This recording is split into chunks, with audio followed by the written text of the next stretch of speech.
제가 말할 수 있어요. 심장약이요. 이분 가방 안쪽 주머니에 있대요. 제가 말할 수 있어요. 서울 최고급 호텔 로비. 수백억 원이 오가는 계약 현장에 정적이 내려앉습니다. 외국 VIP가 갑자기 가슴을 움켜쥐며 쓰러졌고 수행원이 다급하게 외치는 말을 아무도 알아듣지 못했습니다. 통역사도 임원도 의료진도 멈춰섰죠. 그때였습니다. 구두약 냄새가 밴 낡은 점퍼를 입은 11살 아이가 사람들 틈을 비집고 나왔습니다. 제가 말할 수 있어요. 작은 목소리였지만 로비 전체가 그 아이를 바라봤습니다. 강도원 회장도요. 아이가 쓰러진 VIP 곁에 무릎을 꿇었습니다. 수행원의 말을 듣고 또렷하게 옮겼습니다. 심장약이요. 이분 가방 안쪽 주머니에 있대요. 빨리요. 의료진이 움직였습니다. 약을 찾았습니다. VIP의 얼굴에 서서히 핏기가 돌아왔죠. 수백 명이 지켜보는 가운데 11살 아이의 통역이 한 사람의 목숨을 살린 겁니다. 강도원 회장은 말없이 그 아이를 바라봤습니다. 낡은 점퍼, 달아빠진 운동화, 구두약이 묻은 손가락, 그리고 그 안에서 흔들리지 않는 눈빛을요. 이 아이는 대체 누구일까요? 이건 말 한마디가 삶을 바꾼 이야기입니다. 새벽 4시 반, 서울 외곽의 한 재래시장, 아직 가로등만 켜진 골목에 작은 그림자가 움직입니다. 11살 서하늘이었습니다. 하늘이는 국밥집 옆쪽 방에서 살아요. 방이라고 해봐야 한 평 반. 곰팡이 핀 벽지, 얇은 이불 한 채, 그리고 엄마가 남긴 작은 사진 한 장이 전부였죠. 아이는 세수도 대충 하고 점퍼를 걸쳤습니다. 구두약 통과 소리든 낡은 가방을 어깨에 맸고요. 오늘도 어김없이 일을 나가는 겁니다. 시장 입구 횡단보도 앞. 하늘이가 자리를 깔고 앉았습니다. 아직 해도 뜨지 않은 시간인데 벌써 첫 손님이 왔어요. 새벽 배송 나가는 트럭 기사 아저씨였죠. 야, 오늘도 일찍이네. 네, 아저씨. 앉으세요. 하늘이가 구두소를 들었습니다. 작은 손이 능숙하게 움직였어요. 기사 아저씨는 멀뚱히 아이를 내려다봤습니다. 너 학교는 안 가냐? 가끔 가요. 아이는 대답 대신 솔질에 집중했습니다. 사실 학교는 한 달에 2~3번 갈까 말까 했어요. 수업료도 문제지만 일을 안 하면 그날 밥을 못 먹으니까요. 구두 닦기가 끝났습니다. 기사 아저씨가 1,000원짜리 2장을 내밀었죠. 잔돈 됐다. 감사합니다. 하늘이는 꾸벅 인사했습니다. 돈을 주머니에 넣고 다음 손님을 기다렸어요. 해가 뜨자 시장이 조금씩 깨어났습니다.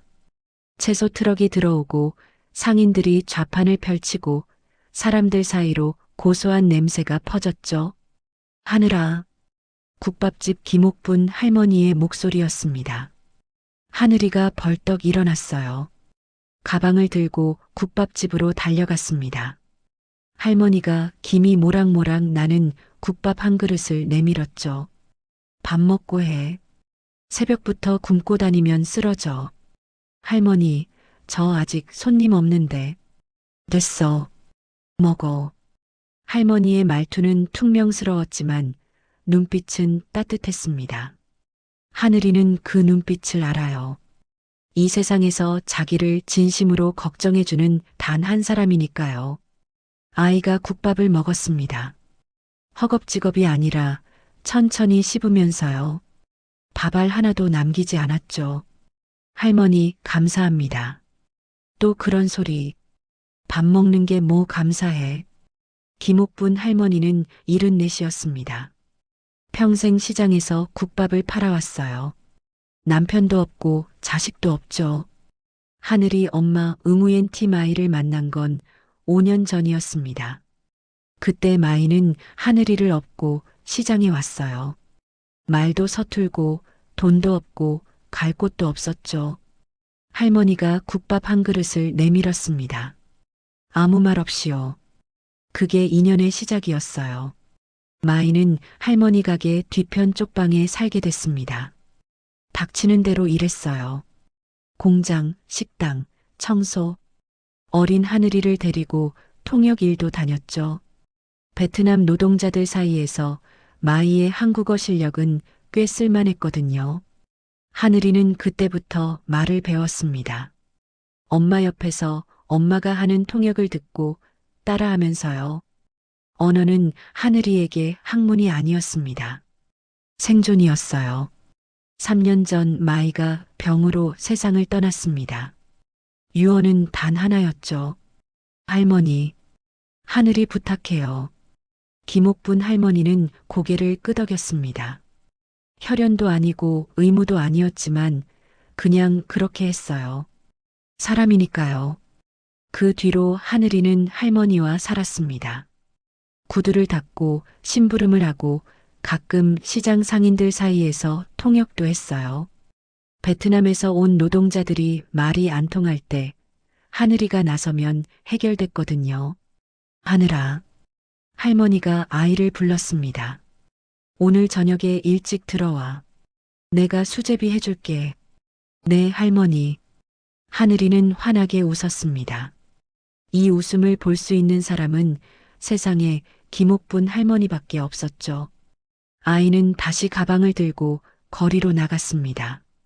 오늘도 구두를 닦아야 했어요. 오늘도 살아남아야 했고요.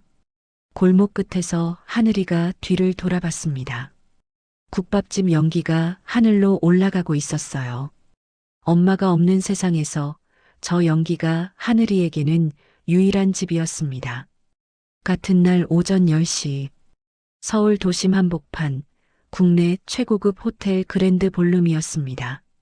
로비부터 복도까지 검은 양복의 경호원들이 도열해 있었어요. 곳곳에 생화 장식이 놓였고 은은한 클래식 음악이 흘렀죠. 오늘 이곳에서 수천억 원 규모의 동남아시아 합작 투자 계약이 체결될 예정이었습니다. 강도원 회장이 도착했습니다. 73의 나이가 무색하게 등이 곧았어요. 검은 정장, 은빛 머리카락, 그리고 수십 년간 재계를 호령해온 눈빛. 주변 사람들이 자연스럽게 길을 열었습니다. 회장님, 베트남 측 VIP께서 먼저 도착하셨습니다. 수행 비서의 보고였습니다. 강도원은 고개만 끄덕였어요. 말이 없는 사람이었죠. 필요한 말만 하고 쓸데없는 말은 하지 않았습니다. 그가 볼룸에 들어서자 분위기가 달라졌습니다. 양측 실무진이 일제히 일어섰어요. 베트남 측 VIP, 응우옌 반푹 장관도 자리에서 일어나 손을 내밀었죠. 두 사람이 악수를 나눴습니다. 카메라 플래시가 터졌어요. 겉으로 보기엔 완벽한 시작이었습니다. 하지만 강도원의 눈이 미세하게 움직였어요. 뭔가 이상했습니다. 통역사 자리가 비어 있었거든요. 최상무. 강도원이 낮은 목소리로 불렀습니다. 최성준 상무가 다가왔죠. 48, 강도원이 직접 발탁해 키운 측근 임원이었습니다. 통역사는? 확인 중입니다, 회장님. 최성준의 표정은 담담했어요. 하지만 그 담담함 속에 무언가가 숨어 있었습니다. 사실 최성준은 알고 있었어요. 오늘 배정된 수석 통역사가 새벽에 교통사고를 당했다는 걸요. 병원에 실려갔다는 연락을 2시간 전에 받았죠. 그런데 그는 보고하지 않았습니다. 대체 인력을 요청하지도 않았고요. 왜냐고요? 최성준은 이 계약이 무산되길 바랐거든요. 강도원 회장은 최근 경영 일선에서 물러날 준비를 하고 있었습니다. 후계 구도가 정리되면 최성준의 자리도 흔들릴 터였죠. 그는 회장이 큰 실수를 하길 기다리고 있었어요. 그 틈을 타서 이사회를 움직이려 했습니다.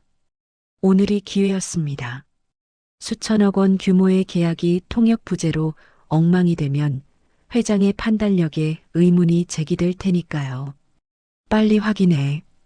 강도원의 목소리가 낮아졌습니다. 최성준은 고개를 숙였어요. 예, 곧 해결하겠습니다. 하지만 그는 해결할 생각이 없었습니다.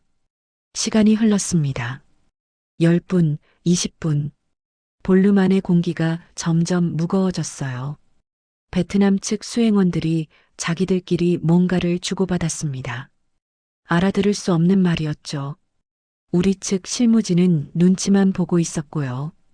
응우엔 장관의 표정이 굳어갔습니다. 외교적 결례라고 느끼는 게 분명했어요. 회장님, 통역사가 연락이 안 됩니다. 비서의 보고에 강도원의 눈썹이 미세하게 움직였습니다. 처음으로 당혹감이 스쳤죠. 다른 인력은 급하게 수배 중인데 베트남어 전문 통역사가 서울에 많지 않아서 강도원은 입을 다물었습니다. 변명을 들을 기분이 아니었어요. 그때 볼룸 밖에서 소란이 들렸습니다. 잠깐만요. 저기 들어가면 안 됩니다.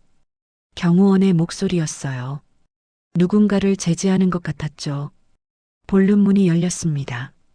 경호원 2명 사이로 작은 그림자가 비집고 들어왔어요. 구두약 냄새가 밴 낡은 점퍼, 너무 커서 접어시는 운동화, 볼에 묻은 먼지, 11살 서하늘이었습니다. 죄송한데요. 아이의 목소리가 넓은 볼륨에 울렸습니다. 모든 시선이 그 아이에게 쏠렸죠. 구두 닦아드릴 분 계세요? 순간 정적이 흘렀습니다. 강도원 회장도 최성준 상무도 베트남 VIP도 모두가 그 작은 아이를 바라봤어요. 경호원이 다가와 아이의 팔을 잡았습니다. 야, 여기 아무나 들어오는 데 아니야. 나가. 아, 잠깐만요. 저 그냥. 하늘이가 끌려나가려는 찰나였습니다. 응우엔 장관 옆에 있던 수행원 한 명이 갑자기 소리쳤어요. 당황한 목소리였죠. 외국어가 급하게 쏟아졌습니다. 사람들이 웅성거렸어요. 뭐라는 거야? 무슨 말이지? 아무도 알아듣지 못했습니다. 통역사가 없으니까요. 그런데 경호원에게 잡힌 하늘이의 눈이 커졌습니다. 아이는 그 말을 알아들었거든요. 수행원은 분명히 이렇게 말하고 있었어요. 장관님이 갑자기 어지럽다고 하십니다. 의자 좀요. 하늘이는 그때까지만 해도 입을 열 생각이 없었습니다. 무서웠거든요. 이렇게 큰 어른들 사이에서 자기가 뭘 할 수 있겠어요. 그런데 응우엔 장관의 얼굴이 창백해지는 게 보였습니다. 아이의 입술이 달싹거렸어요. 하늘이의 심장이 빠르게 뛰었습니다. 경호원의 손이 아직 팔을 잡고 있었어요. 끌려나가야 했죠. 여긴 자기가 있을 곳이 아니니까요. 그런데 발이 떨어지지 않았습니다. 수행원의 목소리가 계속 들렸거든요. 다급하고 떨리는 목소리. 하늘이는 그 말을 너무도 선명하게 알아들었어요. 심장이요, 장관님 심장. 약 어디 있어요? 엄마와 함께 공장을 돌아다니던 시절이 떠올랐습니다. 베트남 노동자 아저씨가 기계에 손이 끼었을 때 엄마가 통역하던 모습, 그때도 이렇게 다급했죠. 엄마는 말했어요. 하늘아, 마른 다리야. 사람과 사람 사이에 놓는 다리. 내가 그 다리가 되면 사람이 살아. 하늘이의 입이 열렸습니다. 저기요. 작은 목소리였지만 볼륨 전체가 조용해졌어요. 모든 눈이 다시 그 아이에게 쏠렸습니다. 경호원이 인상을 썼어요. 야, 됐으니까 나가. 아저씨, 저 사람이요. 하늘이가 수행원을 가리켰습니다. 저분이 장관님 심장이 안 좋대요. 약 찾는데요. 순간 공기가 얼어붙었습니다. 강도원 회장이 하늘이를 똑바로 바라봤어요. 날카로운 눈빛이었죠. 지금 뭐라고 했지? 저분 말이요. 제가 알아들었어요. 장관님 심장이 안 좋으시대요. 약을 찾고 있대요. 하늘이의 목소리가 떨렸습니다. 무서웠거든요. 하지만 거짓말은 아니었어요. 강도원이 빠르게 움직였습니다. 응우엔 장관에게 다가갔죠. 장관의 얼굴은 이미 핏기를 잃고 있었어요. 식은땀이 이마를 타고 흘렀습니다. 의료진, 회장의 고함에 대기하던 의료진이 달려왔습니다. 하지만 문제가 있었어요. 장관의 상태를 정확히 파악하려면 수행원과 소통해야 하는데 여전히 말이 통하지 않았거든요. 수행원이 또 다급하게 외쳤습니다. 의료진이 멈칫했죠. 뭐라는 거야, 대체? 그때 하늘이가 조심스럽게 앞으로 나왔습니다. 경호원이 막으려 했지만 강도원이 손을 들어 제지했어요. 잠깐. 회장이 하늘이를 내려다봤습니다. 너 저 사람 말 알아듣는 거 맞아? 네. 조금요.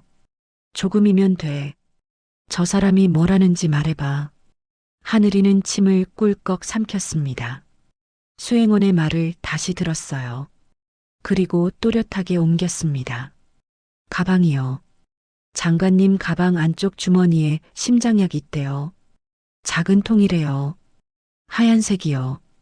의료진이 즉시 장관의 가방을 뒤졌습니다. 안쪽 지퍼를 열자 정말로 하얀색 작은 약통이 나왔어요. 찾았다. 의료진이 약을 꺼내 장관에게 투여했습니다. 몇 분이 흘렀을까요? 장관의 호흡이 안정되기 시작했어요. 얼굴에 서서히 핏기가 돌아왔죠. 수행원이 안도의 한숨을 내쉬었습니다.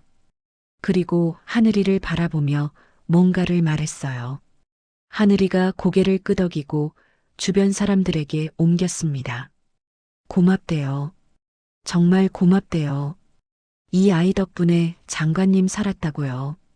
볼륨이 술렁거렸습니다. 사람들의 시선이 달라졌어요. 조금 전까지만 해도 저 애는 뭐야? 라는 눈빛이었는데 지금은 놀라움과 안도가 섞여 있었죠. 강도원 회장은 말이 없었습니다. 그는 하늘이를 바라보고 있었어요. 낡은 점퍼, 너무 큰 운동화, 구두약이 묻은 손가락, 그리고 그 안에서 흔들리지 않는 눈빛을요.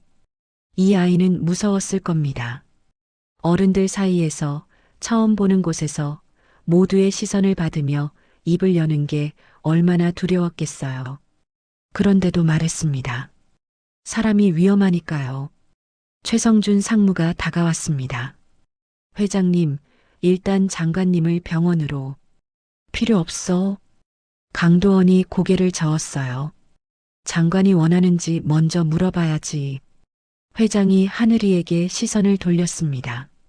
아, 하늘이가 움찔했어요. 저요? 그래, 너. 저분한테 물어봐. 병원 가시겠냐고. 아니면 여기서 쉬시겠냐고. 하늘이는 얼떨떨했습니다. 갑자기 자기가 공식 통역사라도 된 것 같았거든요. 하지만 시키는 대로 했어요. 조심스럽게 장관에게 다가가서 또렷하게 물었습니다. 장관이 힘없이 미소 지었어요. 그리고 대답했죠. 하늘이가 돌아와서 옮겼습니다. 병원 안 가셔도 된대요. 약 먹었으니까 괜찮으실 거래요. 근데 계약은 하고 싶으시대요. 오늘 여기까지 온 건 중요한 일이니까요. 강도원의 눈이 미세하게 움직였습니다.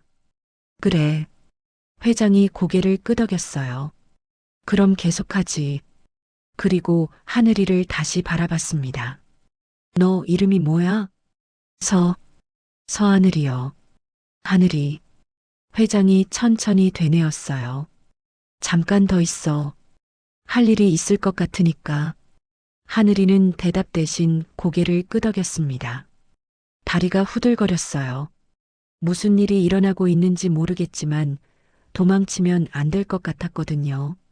최성준 상무가 그 광경을 지켜보고 있었습니다. 그의 눈빛이 싸늘하게 식어갔어요. 계획이 틀어지고 있었거든요. 계약이 재개됐습니다. 응우옌 장관은 소파에 기대앉아 잠시 휴식을 취했어요. 얼굴에 핏기가 돌아왔고 목소리도 안정을 찾았죠.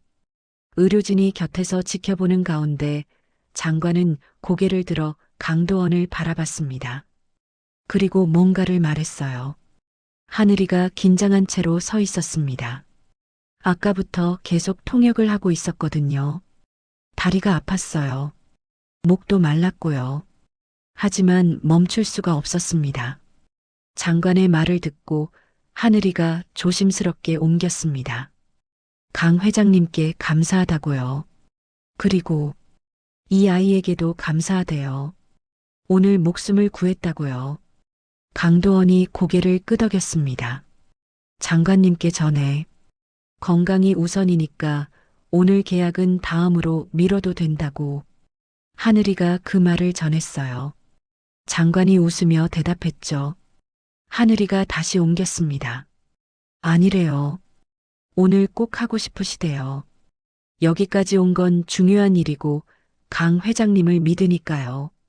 다만 아이가 잠시 멈췄어요. 다만요. 저 아이가 통역해주면 좋겠대요. 믿을 수 있으니까요. 볼륨이 다시 술렁거렸습니다. 수천억 원 규모의 국제계약에서 11살짜리 구두닦이 아이가 통역을 맡는다고요? 실무진 사이에서 웅성거림이 번졌어요. 저게 말이 됩니까? 아무리 그래도 아이한테 최성준 상무가 한 발 앞으로 나왔습니다. 회장님, 아무래도 무리가 있지 않겠습니까? 전문 통역사를 급히 수배하는 게 됐어. 강도원이 손을 들어 말을 끊었어요. 장관이 원한다면서. 하지만 장관이 믿는다는데 내가 뭘 더 따지겠어. 강도원이 하늘이를 바라봤습니다. 하늘이, 네, 할 수 있겠어? 아이는 대답하지 못했어요. 사실 무서웠거든요. 아까 장관 약 찾는 거야 급하니까 어떻게 했는데 계약 통역은 다른 문제잖아요. 어려운 말이 나오면 어쩌죠? 실수하면요? 강도원이 천천히 다가왔습니다. 그리고 하늘이 앞에 무릎을 꿇었어요. 주변 사람들이 숨을 멈췄습니다. 재계를 호령하는 강도원 회장이 구두닦이 아이 앞에 무릎을 꿇다니요. 얘야. 회장의 목소리가 낮고 부드러웠어요. 모르는 말 나오면 모른다고 해. 실수해도 괜찮아. 내가 할 수 있는 만큼만 하면 돼. 하늘이의 눈이 커졌습니다. 이런 말을 들은 적이 없었거든요. 엄마 빼고는요. 엄마는 늘 그랬어요. 하늘아, 틀려도 괜찮아. 다시 하면 돼. 그 목소리가 갑자기 떠올랐습니다. 하늘이가 작게 고개를 끄덕였어요. 해볼게요. 강도원이 일어섰습니다. 그리고 뒤도 돌아보지 않고 말했어요. 시작하지. 계약 협상이 진행됐습니다. 양측 실무진이 서류를 펼쳤어요. 투자 규모, 지분 구조, 기술 이전 조건, 어려운 용어들이 오갔죠. 하늘이는 한가운데 서 있었습니다. 떨리는 다리를 꾹 누르면서요. 장관 측 실무자가 말했어요. 하늘이가 귀를 기울였습니다. 모르는 단어가 나왔어요. 투자 수익률이라는 뜻인 것 같은데 정확하지 않았죠. 하늘이가 손을 들었습니다. 저기요, 이 부분은 제가 잘 몰라서 다시 한번 설명해 달라고 할게요. 그리고 실무자에게 되물었어요. 실무자가 다르게 설명했습니다. 이번엔 알아들었어요. 아, 투자해서 번 돈을 어떻게 나눌 거냐는 거래요. 강도원이 미세하게 고개를 끄덕였습니다. 이 아이는 모르면 모른다고 했어요. 그리고 다시 물었죠. 부끄러워하지 않고요. 그게 얼마나 어려운 건지 어른들은 몰라요. 모른다는 걸 인정하는 게요. 협상이 계속됐습니다. 1시간, 2시간. 하늘이는 지쳐가고 있었어요. 목이 쉬었고 머리가 아팠죠. 하지만 멈추지 않았습니다. 간간히 실수도 했어요. 숫자를 잘못 옮긴 적도 있었죠. 그럴 때마다 하늘이는 바로 정정했습니다. 아, 잠깐요. 제가 틀렸어요. 다시 할게요. 장관이 그때마다 미소 지었어요. 정직한 아이라고 생각하는 것 같았죠. 오후 4시, 드디어 계약서에 서명이 이루어졌습니다. 강도원 회장과 응우엔 장관이 악수를 나눴어요. 카메라 플래시가 터졌습니다. 박수 소리가 볼륨을 가득 채웠죠. 수천억 원 규모의 동남아시아 합작 투자가 성사된 겁니다. 하늘이는 구석에 서 있었어요. 다리가 풀려서 거의 주저앉을 것 같았죠. 입술이 바싹 말랐고 눈도 피곤했습니다. 그때 누군가 다가왔어요. 응우엔 장관이었습니다. 장관이 하늘이 앞에 섰어요. 그리고 천천히 허리를 숙여 인사했습니다. 하늘이가 깜짝 놀랐어요. 저한테요? 장관이 뭔가를 말했습니다. 옆에 있던 수행원이 이번엔 서툰 한국어로 옮겼어요. 장관님이 고맙다고 합니다. 오늘 목숨 2번 살렸다고요. 한 번은 심장, 한 번은 계약. 하늘이는 어떻게 대답해야 할지 몰랐습니다. 그냥 꾸벅 인사했어요. 감사합니다. 장관이 웃었습니다. 그리고 주머니에서 뭔가를 꺼내 하늘이 손에 쥐어줬어요. 작은 행운의 부적이었습니다. 베트남 전통 문양이 새겨져 있었죠. 장관이 또 뭔가를 말했어요. 수행원이 옮겼습니다. 가족한테 주는 거라고요. 복 받으라고요. 하늘이의 눈에 눈물이 고였습니다. 가족이라는 말이 오랜만이었거든요. 사람들이 빠져나간 뒤 강도원이 하늘이 곁으로 왔습니다. 아이는 의자에 앉아 있었어요. 너무 지쳐서 눈이 스르륵 감기려 했죠. 하늘이, 네. 밥 먹었어? 하늘이가 고개를 저었습니다. 아침에 할머니가 국밥 줬는데 그 뒤로는요. 강도원의 눈이 미세하게 흔들렸습니다. 이 아이는 아침부터 굶고 여기 와서 몇 시간을 통역한 거였어요. 밥 먹여야겠네. 회장이 비서를 불렀습니다. 여기서 제일 좋은 거 시켜. 이 아이 먹일 거야. 네. 네, 알겠습니다. 비서가 황급히 움직였습니다. 하늘이가 손을 저었어요. 아니에요. 저 그냥 가도. 할머니한테 가야 해? 하늘이가 멈췄습니다. 어떻게 알아요? 아까 내가 말했잖아. 아침에 할머니가 국밥 줬다고. 강도원이 희미하게 웃었습니다. 밥 먹고 가. 그리고 할머니한테 데려다 줄게. 하늘이는 대답하지 못했어요. 이 어른은 뭔가 달랐습니다. 다른 어른들이랑요. 검은 승용차가 시장 골목 앞에 멈췄습니다. 저녁 7시. 시장은 이미 문을 닫은 가게가 많았어요. 좌판을 걷는 상인들, 마지막 손님을 보내는 가게들. 그 사이로 국밥집 불빛만 환하게 켜져 있었죠. 하늘이가 차에서 내렸습니다. 호텔에서 밥을 먹고 왔어요. 난생 처음 먹어보는 음식들이었죠. 이름도 모르는 고기, 부드러운 빵, 달콤한 음료. 배가 불렀지만 마음은 이상했어요. 여기야? 강도원이 창문 너머로 물었습니다. 네. 저기 국밥집이요. 하늘이가 가게를 가리켰어요. 강도원은 잠시 그 가게를 바라봤습니다. 낡은 간판, 김서린 유리창, 좁은 출입문. 화려한 호텔과는 정반대의 풍경이었죠. 할머니가 기다리시겠네. 네. 수제비 해준다고 했거든요. 하늘이가 작게 웃었습니다. 그 웃음에 강도원의 눈이 잠시 멈췄어요. 들어가. 네. 감사합니다.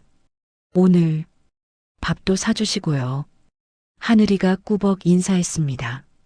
그리고 골목으로 뛰어갔어요. 강도원은 차가 떠날 때까지 그 뒷모습을 지켜봤습니다. 이게 누구야? 국밥집 문을 열자마자 김옥분 할머니의 목소리가 터졌습니다. 어딜 그렇게 늦게까지 돌아다녀. 전화도 없이. 할머니, 미안해요. 그게 뭐, 얼마나 걱정했는 줄 알아? 할머니가 국자를 휘둘렀어요. 하지만 때리진 않았습니다. 그냥 허공을 휘젓기만 했죠. 하늘이는 알아요. 할머니가 화난 게 아니라 걱정했다는 걸요. 밥은 먹었어? 응, 먹었어. 뭘 먹었는데? 고기, 이름 모르는 거. 할머니가 눈을 가늘게 떴습니다. 이름 모르는 고기를 어디서 먹어? 하늘이가 머뭇거렸어요. 오늘 있었던 일을 어디서부터 설명해야 할지 모르겠더라고요. 할머니, 나 오늘 엄청 큰 호텔 갔었어. 호텔? 응. 구두 닦으러 갔다가 일이 좀 생겼어. 할머니가 하늘이를 데리고 부엌 옆 작은 방으로 들어갔습니다. 쪽방이었죠. 한 평 반짜리. 하늘이의 집이에요. 앉아. 얘기해봐. 하늘이가 바닥에 앉았습니다. 그리고 천천히 오늘 일을 말했어요. 호텔에서 통역했던 것. 아픈 아저씨 약 찾아준 것. 계약이 뭔지는 모르겠는데 통역 도와줬던 것. 그리고 그 회장님이 밥을 사줬던 것. 할머니는 말없이 들었습니다. 표정이 점점 복잡해졌어요. 그 회장이 누군데? 강도원? 이라고 했던 것 같아. 할머니의 눈이 커졌습니다.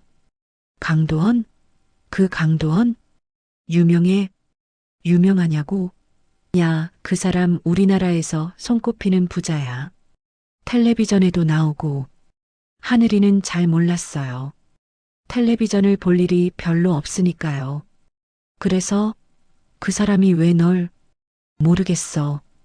그냥 밥 사주고 여기까지 데려다 줬어. 할머니가 한숨을 쉬었습니다.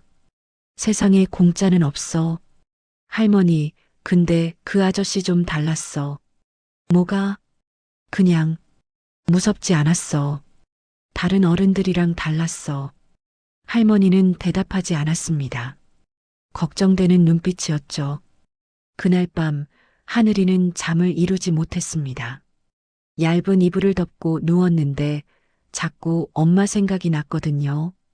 벽에 붙어 있는 작은 사진을 바라봤어요. 엄마가 하늘이를 안고 찍은 사진. 하늘이가 5살 때였죠. 엄마의 얼굴은 지쳐 있었지만 웃고 있었어요. 하늘이를 아는 팔은 가늘었지만 단단했죠. 하늘이는 눈을 감았습니다. 오래된 기억이 떠올랐어요. 6살 때였습니다. 엄마와 함께 공장에 갔었어요. 베트남에서 온 노동자들이 일하는 곳이었죠. 엄마는 거기서 통역을 했어요. 하늘이는 엄마 옆에 앉아 있었습니다. 다리가 땅에 안 닿아서 대롱대롱 흔들었죠. 공장장 아저씨가 뭔가를 말했어요. 화난 목소리였습니다. 엄마가 그 말을 베트남 노동자들에게 옮겼죠. 노동자들의 표정이 어두워졌어요. 어떤 아저씨는 고개를 숙였고 어떤 아저씨는 입술을 깨물었습니다. 하늘이는 무슨 말인지 다 알아들었어요. 공장장은 야근을 하라고 했고 돈은 더 안 준다고 했거든요. 엄마가 다시 공장장에게 말했습니다. 이분들이요, 너무 힘들대요. 돈 조금만 더 주시면 안 될까요? 공장장이 인상을 썼어요. 통역이 왜 그런 말까지 전해? 시키는 것만 해. 엄마가 입을 다물었습니다. 하지만 눈빛은 흔들리지 않았어요. 그날 돌아오는 길, 엄마가 하늘이 손을 잡았습니다. 하늘아. 응, 엄마. 말은 힘이 있어. 좋은 힘도 있고 나쁜 힘도 있어. 하늘이는 고개를 끄덕였어요. 사실 무슨 뜻인지 잘 몰랐지만요. 너는 좋은 말하는 사람이 돼. 알았지? 응, 엄마. 엄마가 웃었습니다. 그 웃음이 아직도 선명해요. 또 다른 기억이 떠올랐습니다. 7살 때였어요.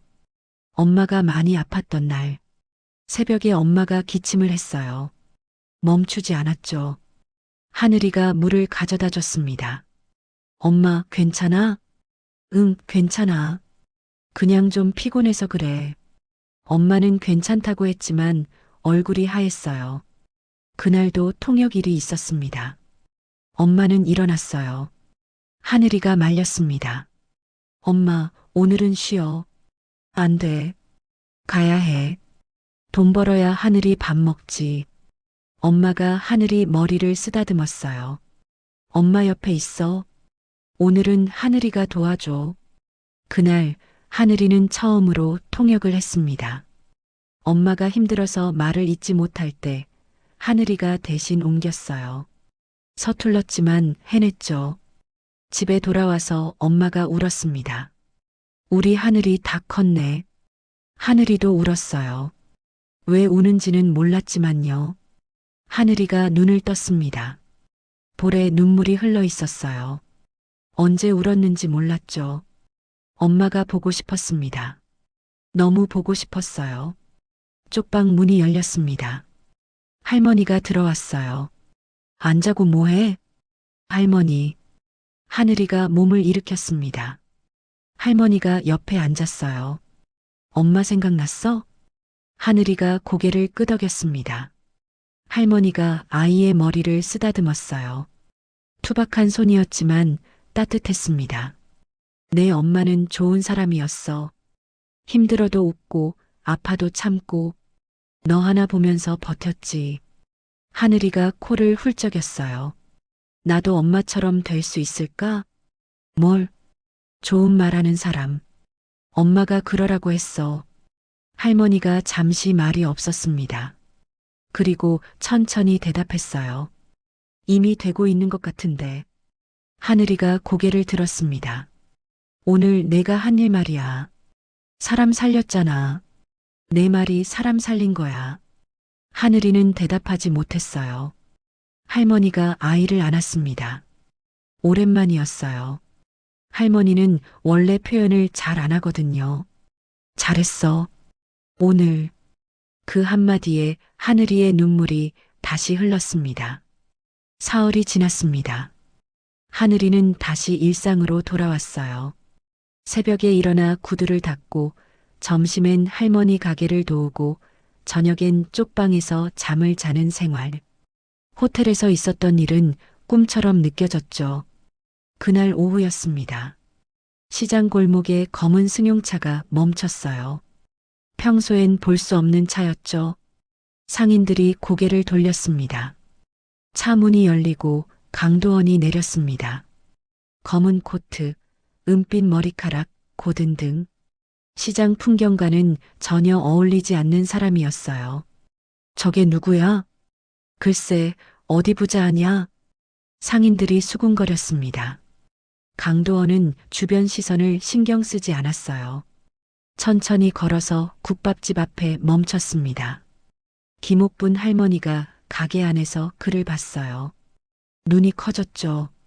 뭐야, 저 사람. 할머니가 앞치마를 벗고 밖으로 나왔습니다. 누구세요? 강도원이 고개를 숙였어요. 정중한 인사였습니다. 강도원입니다. 며칠 전에 하늘이를 데려다 준 사람이에요. 할머니의 눈빛이 경계심으로 가득 찼습니다. 아, 그 사람. 왜 여기까지? 하늘이 좀 만나고 싶어서요. 우리 하늘이를? 왜요? 강도원이 잠시 말을 멈췄습니다. 그리고 솔직하게 대답했어요. 할 얘기가 있어서요. 할머니는 쉽게 물러서지 않았습니다. 무슨 얘긴데요? 저한테 먼저 하시죠. 강도원이 할머니를 바라봤어요. 이 할머니가 하늘이에게 얼마나 중요한 사람인지 알 수 있었죠.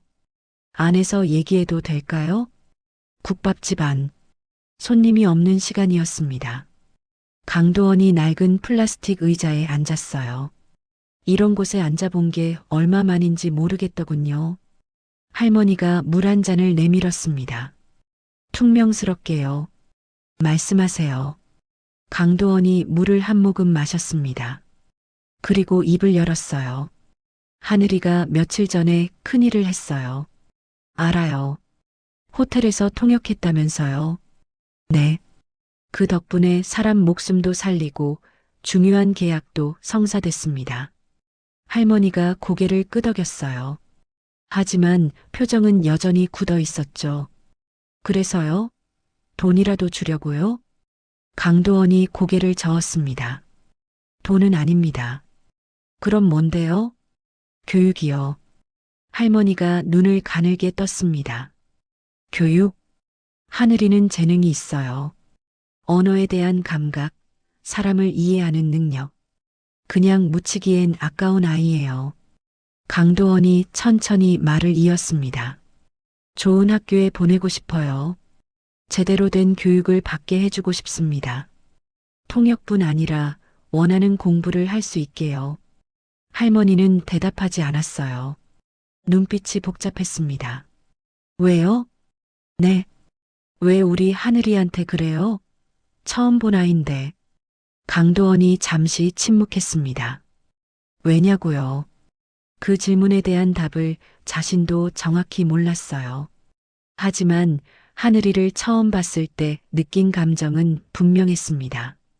낡은 점퍼, 구두약 냄새, 떨리는 목소리. 그런데도 사람을 살리려고 나선 그 아이. 그 모습이 자꾸 머릿속에 맴돌았어요. 제가 놓친 게 있어요. 강도원이 낮은 목소리로 말했습니다. 평생 사업만 했습니다. 돈 벌고 회사 키우고 그러다 보니 정작 중요한 걸 놓쳤어요. 할머니가 묻지 않았지만 그는 계속했습니다. 저한테 가족이 없어요. 아내는 오래전에 떠났고 아이도 없습니다. 혼자 살았어요, 계속. 강도원의 눈이 멀리 어딘가를 보고 있었어요. 하늘이를 보면서 생각했어요. 저 아이한테 기회를 주고 싶다고. 제가 못한 걸 저 아이는 할 수 있게요. 할머니는 한참 동안 말이 없었습니다. 그러다 천천히 입을 열었어요. 좋은 말처럼 들려요. 근데 세상에 공짜는 없잖아요. 강도원이 고개를 끄덕였습니다. 맞아요. 그래서 조건 같은 건 없어요. 하늘이가 싫다면 안 해도 됩니다. 강제로 데려가거나 뭘 시키거나 그런 거 없어요. 그가 할머니를 똑바로 바라봤습니다. 그리고 어르신도 함께요. 네. 하늘이한테 어르신이 얼마나 중요한 사람인지 알아요. 떼어놓을 생각 없습니다. 어르신이 편하신 대로 하시면 돼요. 할머니의 눈이 흔들렸습니다. 그때 가게 문이 열렸습니다. 하늘이가 들어왔어요. 구두 닦기 가방을 맨 채로요. 할머니, 나와. 아이가 멈췄습니다. 강도원을 발견했거든요. 아저씨? 강도원이 자리에서 일어났습니다. 오랜만이네, 하늘이. 왜 여기에? 하늘이가 할머니를 바라봤어요. 할머니의 표정이 평소와 다르다는 걸 알아챘죠. 할머니, 무슨 일이야? 이리 와. 앉아봐. 하늘이가 조심스럽게 할머니 옆에 앉았습니다. 강도원이 다시 앉으며 말했어요. 하늘이, 너한테 할 얘기가 있어. 저한테요? 그래. 며칠 전에 내가 한 일 정말 대단했어. 하늘이가 고개를 저었습니다. 대단한 거 아니에요. 그냥 아는 말이 나와서요. 아는 말이 나와도 입 다무는 사람이 더 많아. 넌 달랐어. 강도원이 아이를 바라봤습니다. 나한테 제안이 하나 있어. 제안요? 내가 원하면 학교에 다닐 수 있게 해줄게. 좋은 학교, 원하는 공부할 수 있는 곳. 하늘이의 눈이 커졌습니다. 학교요? 그래. 통역 공부를 해도 되고 다른 거 해도 돼. 내가 선택하는 거야. 하늘이는 말을 잃었어요. 학교라니요. 한 달에 두세 번 겨우 가던 곳인데. 하지만 아이의 첫 반응은 기쁨이 아니었습니다. 할머니는요? 강도원이 살짝 놀랐어요. 저 학교 가면 할머니 혼자잖아요. 누가 가게 도와요? 누가 밥 먹여요? 할머니가 헛웃음을 쳤습니다. 야, 내가 내 밥 먹여주지. 내가 언제 내 밥 먹여줬어? 아니, 그래도 할머니 혼자 두고 못 가. 하늘이의 목소리가 단호했어요. 11살 아이라고는 믿기지 않을 만큼 강도원이 무릎을 꿇었습니다. 며칠 전 호텔에서처럼요. 하늘아. 네. 할머니 안 두고 가. 할머니도 같이야. 하늘이가 멈췄습니다. 같이요? 그래. 할머니가 원하시면 편하게 지낼 수 있는 곳에서 함께 살아도 돼. 아니면 여기서 계속 사셔도 되고. 내가 도울게. 하늘이가 할머니를 바라봤어요. 할머니. 할머니는 대답하지 않았습니다. 하지만 눈가가 붉어져 있었죠. 강도원이 일어섰습니다. 오늘 바로 대답 안 해도 돼. 생각해봐. 할머니랑 상의하고 그가 명함 한 장을 테이블에 놓았어요. 결정되면 연락해. 언제든. 하늘이가 명함을 바라봤습니다. 강도원이라는 이름 석자가 적혀 있었어요. 아저씨. 강도원이 돌아봤습니다. 네. 왜 저한테 이래요? 저 그냥 구두 닦기인데. 강도원이 잠시 생각했어요. 그리고 대답했습니다. 구두 닦기가 뭐 어때서? 넌 사람을 살렸어. 그게 중요한 거야. 그가 문을 열고 나갔습니다. 하늘이는 한참 동안 그 뒷모습을 바라봤어요. 할머니가 아이의 손을 잡았습니다. 하늘아. 응, 할머니. 이 아저씨, 나쁜 사람은 아닌 것 같다. 하늘이도 그렇게 느꼈어요. 하지만 아직 무서웠습니다. 좋은 일이 생기면 그만큼 나쁜 일이 따라올 것 같아서요. 엄마가 그랬거든요. 좋은 일 뒤엔 항상 뭔가가 있었어요. 일주일이 지났습니다. 하늘이와 할머니는 아직 결정을 내리지 못했어요. 매일 밤 이야기를 나눴지만 쉽지 않았죠. 할머니, 나 학교 가고 싶긴 해. 그래, 알아. 근데 할머니 두고 가긴 싫어. 바보야, 같이 가자잖아. 할머니가 여기 떠나도 돼? 가게는? 할머니는 대답하지 못했습니다. 40년 넘게 이 시장에서 국밥을 팔았어요. 떠난다는 게 뭔지 상상이 안 됐죠. 그렇게 결정을 미루던 어느 날이었습니다. 시장에 이상한 사람들이 나타났어요. 양복을 입은 남자 2명이 골목을 돌아다녔습니다. 상인들에게 뭔가를 물었죠. 저기 국밥집 아시죠?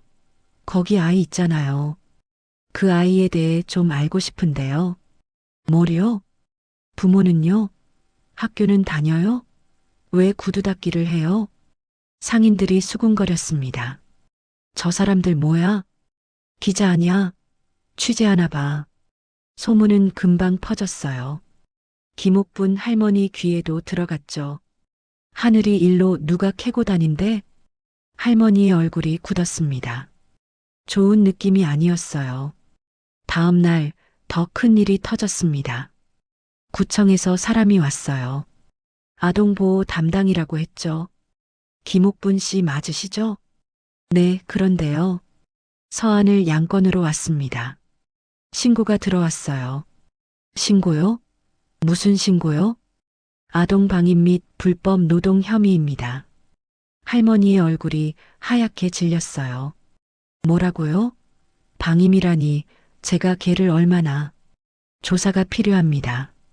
아이와 면담도 해야 하고요. 할머니는 말을 잇지 못했습니다. 손이 떨렸어요. 하늘이가 학교에서 돌아왔을 때 할머니는 멍하니 앉아 있었습니다. 할머니, 왜 그래? 하늘아. 할머니가 아이를 끌어안았어요. 울고 있었습니다. 할머니, 왜 울어? 무슨 일이야? 하늘이는 무서웠어요. 할머니가 우는 건 처음 봤거든요. 그 시각 강도원은 회사에 있었습니다. 비서가 급하게 들어왔어요. 회장님, 문제가 생겼습니다. 뭔데? 그 아이. 서한을 양건입니다. 언론에 기사가 나갔습니다. 강도원의 눈이 날카로워졌어요. 비서가 태블릿을 내밀었습니다. 기사 제목이 떠 있었죠.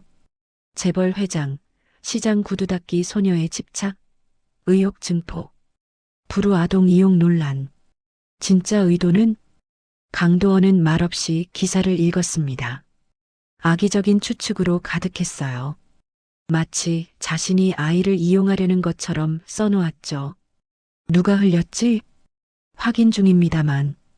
강도원은 이미 알고 있었어요. 최성준이지. 비서가 대답하지 못했습니다. 강도원이 창밖을 바라봤어요. 눈빛이 차가웠습니다. 최성준 상무는 자신의 사무실에서 미소 짓고 있었습니다. 계획대로였어요.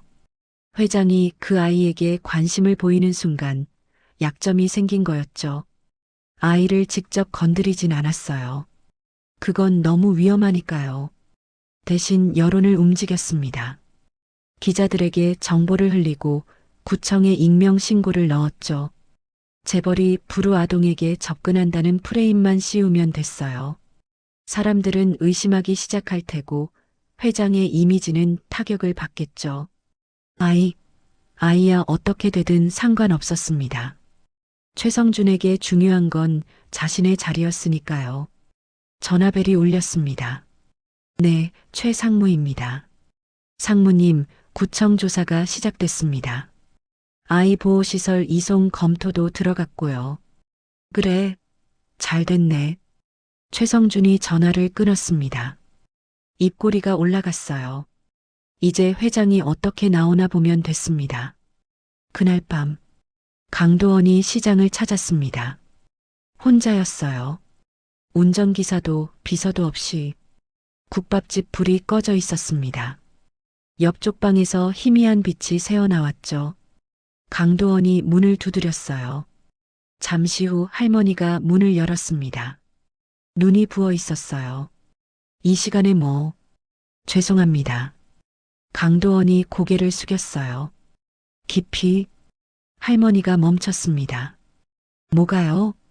제가 이를 키웠습니다. 저 때문에 조사가 들어온 거예요. 할머니는 대답하지 않았어요. 하지만 원망의 눈빛은 아니었습니다. 오히려 지쳐 있었죠. 들어와요. 쪽방 안. 하늘이가 이불을 덮고 누워 있었어요. 자는 건지 깨어 있는 건지 알 수 없었죠. 강도원이 작은 목소리로 말했습니다. 제가 물러서겠습니다. 할머니가 고개를 들었어요. 네. 제가 하늘이한테 접근하면 할수록 이런 일이 생길 겁니다. 저를 노리는 사람들이 아이를 이용할 거예요. 강도원의 목소리가 무거웠습니다. 하늘이를 지키려면 제가 멀리 있어야 해요. 할머니는 한참 동안 말이 없었습니다. 그러다 천천히 입을 열었어요. 그 사람들, 당신 회사 사람이죠? 강도원이 고개를 끄덕였습니다. 네, 제 측근입니다. 알면서 왜 가만 놔둬요? 증거가 없어서요. 그리고 강도원이 잠시 멈췄습니다. 싸우면 하늘이가 더 다칩니다. 언론에 더 노출되고 조사는 길어지고 그게 싫어요. 할머니가 한숨을 쉬었어요. 참 복잡하게 사네요. 부자들은. 그렇죠. 강도원이 쓸쓸하게 웃었습니다. 그때 이불 속에서 움직임이 있었어요. 하늘이가 몸을 일으켰습니다. 아저씨, 깨웠니? 앉았어요. 하늘이가 강도원을 바라봤어요. 눈이 빨갛게 충혈되어 있었죠. 아저씨가 나쁜 사람이 아닌 거 알아요. 강도원이 말을 잇지 못했습니다. 근데 왜 물러나요? 아저씨가 뭘 잘못했는데요? 하늘아, 나 때문이잖아요. 내가 그냥 조용히 있었으면 이런 일 없었잖아요. 아이의 목소리가 떨렸어요. 강도원이 하늘이 앞에 무릎을 꿇었습니다. 이번이 세 번째였죠. 내 잘못 아니야. 근데 어른들 문제야. 내가 신경 쓸 일 아니야. 강도원이 아이의 어깨를 잡았어요. 내가 물러서는 건 널 포기하는 게 아니야. 그럼 뭔데요? 기다리는 거야. 상황이 정리될 때까지, 내가 안전할 때까지. 하늘이는 대답하지 못했어요. 강도원이 주머니에서 뭔가를 꺼냈습니다. 작은 봉투였어요. 이건 내 이름으로 만든 통장이야. 교육비로 써. 누가 뭐라 해도 이건 내 거야. 하늘이가 봉투를 받았어요. 손이 떨렸습니다. 그리고 이건 강도원이 또 하나를 꺼냈어요. 명함이었습니다. 내 개인 번호야. 어른들한테는 비밀이야. 힘들면 연락해. 언제든. 하늘이가 명함을 꼭 쥐었습니다. 아저씨, 응? 꼭 다시 올 거죠? 강도원이 잠시 말을 멈췄어요. 그리고 대답했습니다. 약속할게. 강도원이 떠난 뒤 할머니와 하늘이는 한참 동안 말이 없었습니다. 할머니가 먼저 입을 열었어요. 저 사람 진짜 나쁜 사람 아닌 것 같다. 하늘이가 고개를 끄덕였습니다. 나도 그렇게 생각해. 근데 세상이 그렇게 안 봐주네. 할머니가 쓸쓸하게 웃었어요. 하늘이가 명함을 바라봤습니다. 강도원이라는 이름 석자. 이 사람이 다시 올 거라는 걸 하늘이는 믿고 싶었어요. 6달이 흘렀습니다. 계절이 2번 바뀌었어요. 시장 골목에 봄바람이 불었다가 이제는 선선한 가을이 찾아왔죠. 많은 것이 달라졌습니다. 구청 조사는 2달 만에 종결됐어요. 아동 방임 혐의는 무혐의로 결론났죠. 김옥분 할머니가 하늘이를 얼마나 정성껏 돌봐왔는지 시장 상인들이 한 명씩 증언해줬거든요. 저 할머니가 애 굶긴 적 있어요? 말도 안 돼. 하늘이가 구두 닦기 한 건 스스로 한 거야. 할머니는 말렸어. 혈육도 아닌데 3년을 키웠어요. 그게 방임이에요? 사람들의 진심이 모여서 할머니와 하늘이를 지켜줬습니다. 언론 기사도 조용해졌어요. 처음엔 시끄러웠지만 새로운 뉴스가 나오면서 관심이 사그라들었죠. 사람들은 금방 잊어요. 다행이기도 하고 씁쓸하기도 했습니다. 최성준 상무는 3달 전에 회사를 떠났어요. 공식적으로는 개인 사정이었지만 업계에서는 다른 소문이 돌았죠. 강도원 회장이 조용히 정리했대. 증거 잡았나 봐. 그 사람 원래 뒤끝 있잖아. 진실이 뭔지는 몰라요. 하지만 최성준이 사라지고 나서 하늘이를 괴롭히는 일도 멈췄습니다. 하늘이는 학교에 다니고 있었어요. 시장에서 멀지 않은 곳에 있는 공립초등학교였죠. 처음엔 어색했어요. 매일 학교에 간다는 게 이상했거든요. 서하늘, 5학년 3반입니다. 첫날 자기소개를 할 때 목소리가 떨렸어요. 아이들이 쳐다봤죠. 속으로 뭐라고 생각할지 무서웠습니다. 그런데 생각보다 괜찮았어요. 하늘아, 너 베트남어 할 줄 안다며? 응. 조금. 대박. 나 베트남 여행 가고 싶은데 뭐라고 말해야 해? 아이들이 신기해했어요. 구두 닦기였다는 걸 아는 애들도 있었지만 대놓고 놀리진 않았죠. 선생님도 좋았어요. 하늘이가 수업을 따라가기 힘들어할 때 따로 불러서 설명해 줬거든요. 하늘아, 모르는 거 있으면 언제든 물어봐. 부끄러운 거 아니야. 그 말이 강도원 회장이 했던 말과 비슷했어요. 모르면 모른다고 해. 실수해도 괜찮아. 하늘이는 조금씩 학교에 익숙해졌습니다. 주말에는 통역 공부를 했어요. 강도원 회장이 소개해준 선생님이었습니다. 일주일에 2번 시장 근처 작은 독서실에서 수업을 받았죠. 선생님은 50대 여자분이었어요. 예전에 외교부에서 통역사로 일했다고 했죠. 하늘아, 통역은 말을 옮기는 게 아니야. 그럼 뭔데요? 마음을 옮기는 거야. 하늘이는 그 말을 곱씹었어요. 엄마가 했던 말이랑 비슷했거든요. 말은 다리야. 사람과 사람 사이에 놓는 다리. 수업은 어려웠어요. 문법도 배우고 단어도 외우고 발음도 교정받았죠. 머리가 아플 때도 있었어요. 그래도 싫지 않았습니다. 잘하고 있어, 하늘아. 천천히 해도 돼. 선생님이 웃으며 말했어요. 하늘이도 웃었죠. 할머니는 여전히 국밥집을 했어요. 떠나지 않았습니다. 강도원 회장이 다른 곳에서 살아도 된다고 했지만 할머니는 고개를 저었죠. 난 여기가 좋아. 40년 넘게 있었는데 이제 와서 어딜 가. 대신 가게 옆쪽 방은 조금 넓어졌어요. 강도원이 보낸 사람들이 수리를 해줬거든요.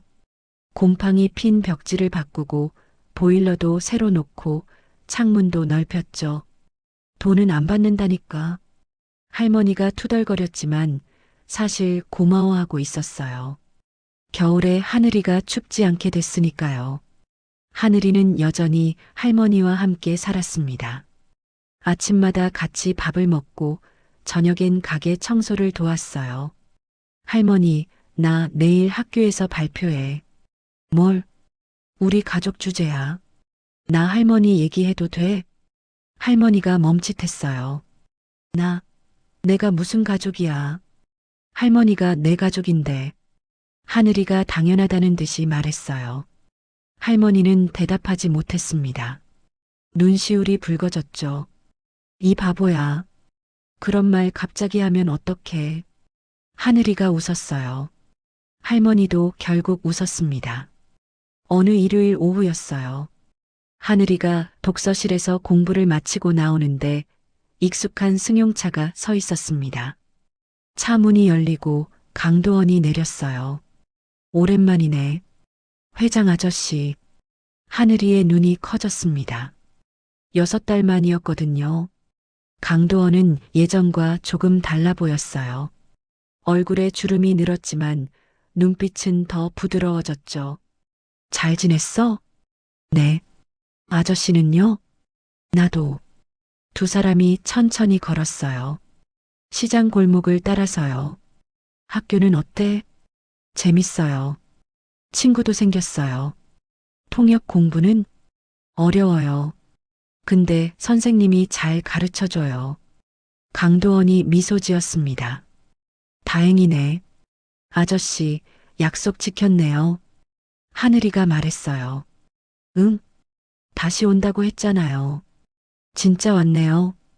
강도원이 걸음을 멈췄습니다. 당연하지. 약속했으니까. 하늘이가 강도원을 올려다봤어요. 아저씨, 나 나중에 진짜 통역사 될 거예요. 그래. 응. 엄마처럼. 아니, 엄마보다 더 잘할 거예요. 강도원의 눈이 흔들렸습니다. 그렇겠네. 그때 아저씨 회사에서 일해도 돼요? 뭐? 농담이에요. 하늘이가 웃었어요. 강도원도 웃었습니다. 오랜만에 진심으로 웃었어요. 국밥집 앞에 도착했습니다. 할머니가 가게 안에서 손님을 받고 있었어요. 바쁜 점심시간이었죠. 하늘이가 강도원을 바라봤습니다. 아저씨, 국밥 먹고 갈래요? 강도원이 잠시 생각했어요. 그리고 고개를 끄덕였습니다. 그래, 먹고 가지. 두 사람이 가게 안으로 들어갔어요. 할머니가 고개를 들었습니다. 강도원을 보고 눈이 커졌죠. 어머, 이 사람이. 할머니, 국밥 2그릇이요. 하늘이가 웃으며 말했어요. 할머니가 헛웃음을 쳤습니다. 앉아요. 금방 줄게요. 강도원이 낡은 플라스틱 의자에 앉았어요. 6달 전과 똑같은 자리였죠. 국밥이 나왔습니다. 김이 모락모락 났어요. 강도원이 한 숟갈 떴습니다. 천천히 씹었죠. 맛있네요. 할머니가 퉁명스럽게 대답했어요. 당연하지. 40년 했는데. 하늘이가 둘 사이에서 웃었습니다. 그날 저녁, 강도원이 돌아간 뒤 하늘이는 쪽방에서 엄마 사진을 바라봤어요. 작은 사진 속 엄마가 웃고 있었습니다. 엄마, 나 잘하고 있지? 대답은 없었어요.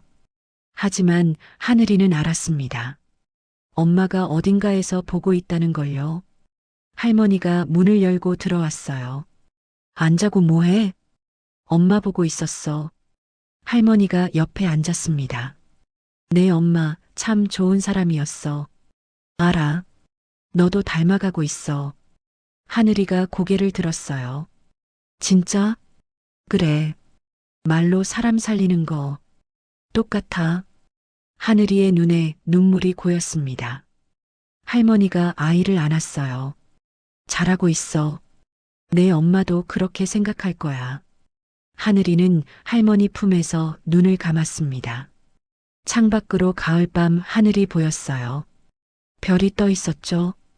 하늘이가 중얼거렸습니다. 엄마, 나 이제 괜찮아. 바람이 살랑 불었어요. 마치 대답처럼. 통역은 말을 옮기는 게 아닙니다. 마음을 옮기는 겁니다. 그리고 가끔 그 마음이 사람의 인생을 바꾸기도 하죠. 11살 서하늘이 그랬던 것처럼요.